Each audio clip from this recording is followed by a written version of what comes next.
Greetings, YouTube. This is Rhett at Rolling Forward, and today I'm going to pick up my story on the day of the accident.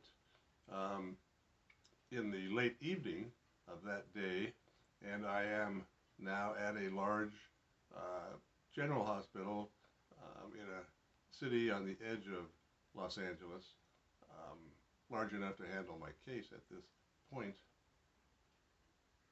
And so I've gone through the ER.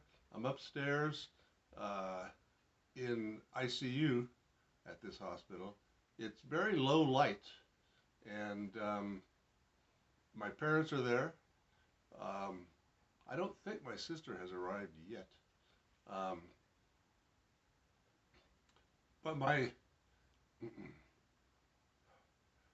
teeth are hurting, and I'm kind of still confused, still dazed, and now I'm pretty sure there's some pretty good drugs going on through my system, and so I'm again in and out of consciousness, and I become aware that there's something wrapped around my chin, my jaw, going up the side of my face on both sides. Well, there's a strap running under my chin, and there's a similar strap right behind my head, the base of my skull. And it's going up to the top of my head. And I don't really know what's going on, and finally I ask and figure it out. Well, I'm in spinal traction right now, cervical traction. And so these straps are pulling my head, and there's a rope attached to the top of my head to these straps. They run over the end of the bed, and hanging down are weights. And there's about 40 pounds, as I recall, and it's pulling on my head and my chin to give me traction to my spine, to stretch out my spine a little bit. Well, it's clenching my teeth together, and my teeth are beginning to ache and hurt, and it's really unpleasant. I notice also up next to the bed there are multiple bottles of IV fluid of some kind, swinging in the people traffic and bumping into the poles.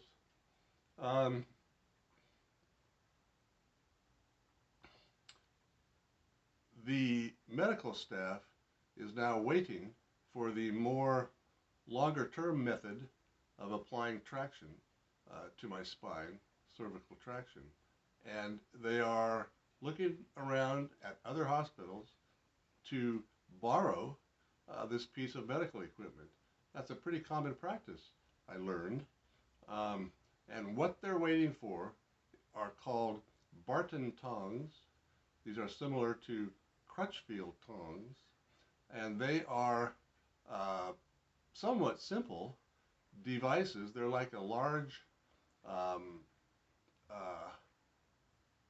well, a means to carry ice is the most similar device that you might be familiar with.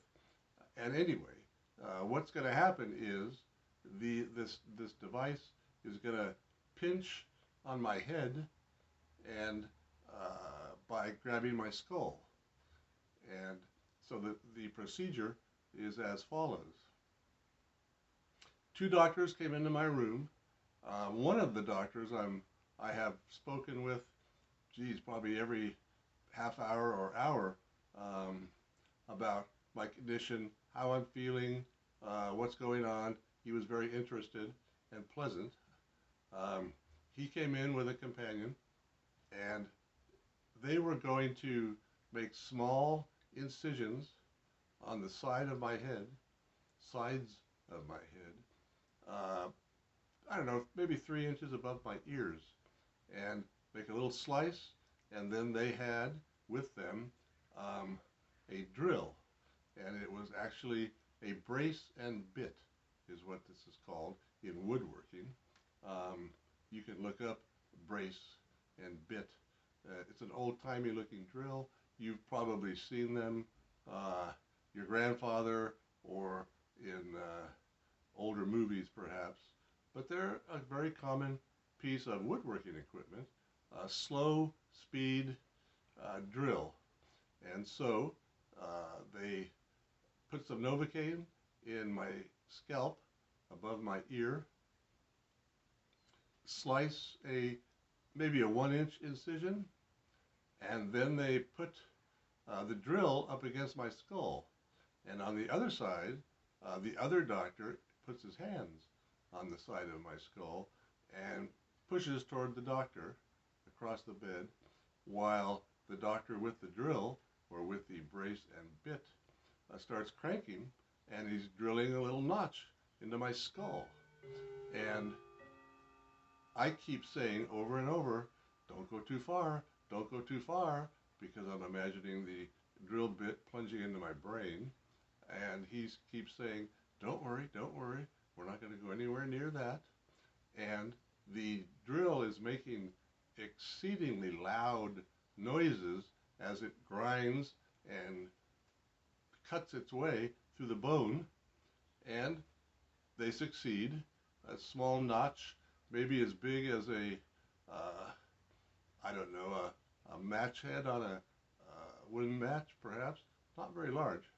And then they switch positions, cut my scalp on the other side of my head, drill another notch into my skull, and they bring out this device which fits around the top of my head, and they can tighten it such that the jaws, if you will, close around the sides of my head and pinch into those notches, and they tighten it firmly, so it's squeezing my skull slightly, and it's going to stay there. I then put the rope on the top of this device and the weights back over the top of the bed, and now, thank goodness, that strap is no longer under my chin, and my aching teeth are rapidly feeling better, just relaxing. And I have this device clamped into my skull. I'm mostly unaware of it, except for the itches to come. I am pretty much unaware of it, and it's not really uncomfortable.